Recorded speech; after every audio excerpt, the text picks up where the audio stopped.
Adobe Photoshop Tutorial Part 10 Subscribe now IR Teacher. இந்த வீடியோவில் பார்க்க போற tools blur tool, sharpen tool, smudge tool. இந்த டூல்களை பயன்படுத்தி ஓர் இமேஜை எவ்வாறு எடிட் செய்யலாம் என்பதை பார்ப்போம். முதலில் பார்ப்பது blur tool. இதன் மூலம் இமேஜ் மென்மையாக இருப்பது போன்று தோற்றம் ஏற்படுத்தும். ஃபைல் மெனு கிளிக் செய்து ஓபன் கொடுத்து Ctrl+O ஷார்ட்கட் கீ. இமேஜ் ஒன்றை ஓபன் செய்து கொள்வோம். முதலில் லேயரில் டபுள் கிளிக் செய்து ஓகே கொடுத்து லாக் ரிமூவ் செய்ய வேண்டும். இமேஜை தேவையான அளவிற்கு ஜூம் செய்து கொள்ளலாம். Ctrl+Zoom shortcut key. blur tool click செய்து ஆப்ஷன் பாரில் உள்ள பிரஷ் சைஸ் மற்றும் டிசைன் செலக்ட் செய்ய வேண்டும். இவற்றிற்கு ஸ்மூத் பிரஷ் செலக்ட் செய்ய வேண்டும். ஆப்ஷன் பாரில் உள்ள ஸ்ட்ரெங்த் வால்யூஸ் தேவையான அளவிற்கு அட்ஜஸ்ட் செய்து வைக்க வேண்டும். இப்பொழுது இவற்றை கொண்டு இமேஜில் டேமேஜ் பகுதியை சரி செய்யலாம். இவற்றை கொண்டு ட்ராக் செய்யும் பொழுது இமேஜ் மென்மையாக மாறுவதை காணலாம். இந்த இமேஜில் பிக்சல் சிதைவுற்று இருப்பதை காணலாம். அவற்றை சரி செய்வதற்கு blur tool மூலமாக ட்ராக் செய்தால் அந்த பகுதி மென்மையாக மாறுவதை காணலாம். இவற்றை கொண்டு இமேஜில் ட்ராக் செய்யும் போது இமேஜ் கிளியராக இருப்பதை போன்று உருவாகும். blur tool மூலமாக இமேஜ் எடிட் செய்யும் பொழுது கண்ணில் அட் செய்யக்கூடாது.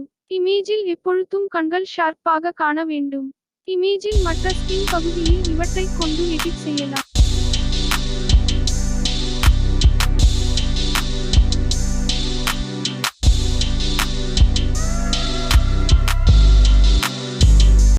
sharpen tool.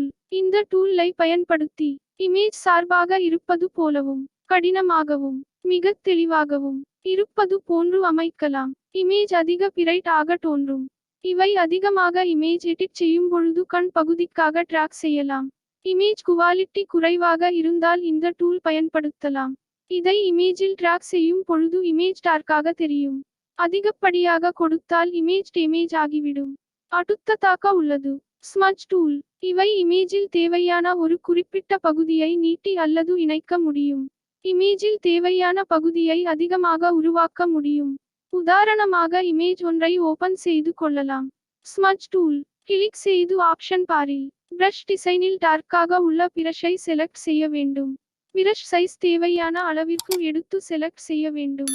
இவற்றை இமேஜில் கிளிக் செய்து ட்ராக் செய்தால் குறிப்பிட்ட பகுதி மட்டும் அதிகமாக இருப்பது போன்று அமைக்கலாம்.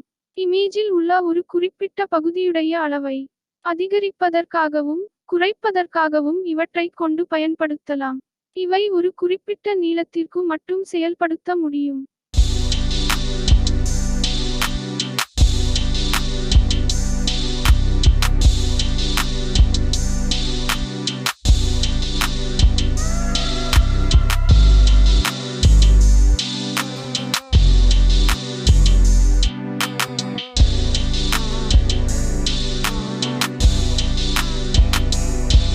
Thanks Parvak and friends, subscribe now IR Teaching.